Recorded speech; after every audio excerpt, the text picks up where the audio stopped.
Hey guys, and welcome back to this channel. In this video, I'll be showing you guys how you can create a photocopy effect using Adobe Photoshop. So let's right click on this image and convert it to Smart Object.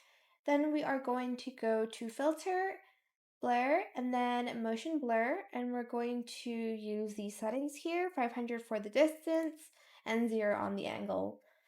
Then you are going to select the Smart Filter one here, and then you're going to use a brush. Make sure the tint on it is black and the hardness is 0, so it will be a smoother finish.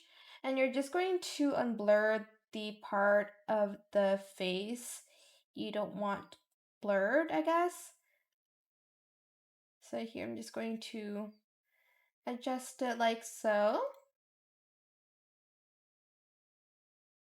Okay, I just want to blur out the right side of it. Just adding more textures. Okay, then we're going to duplicate it. So press Ctrl J, select the motion blur again, and then we're going to put it up to 1000 pixels like so.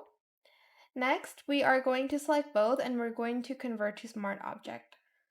Go to Filter Gallery, and you're going to add these to your pictures. You can also kind of adjust the settings later on if you like to. So this is what I have for green, intensity 20, contrast 50, and grain type soft, but you can adjust it yourself here.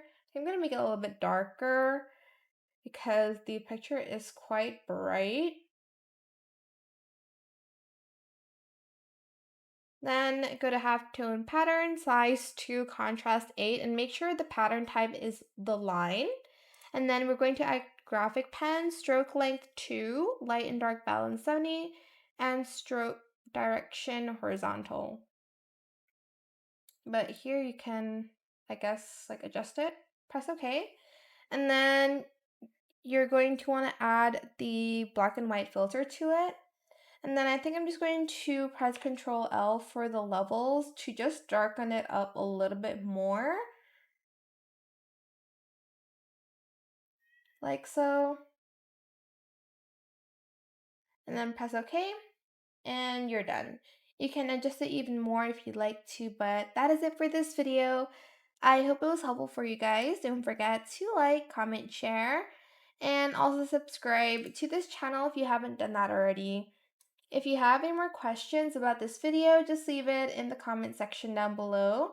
I will try my best to answer them all for you guys. And if you find this video helpful, please click the thanks button as well. That is it. Thank you so much for watching. Bye!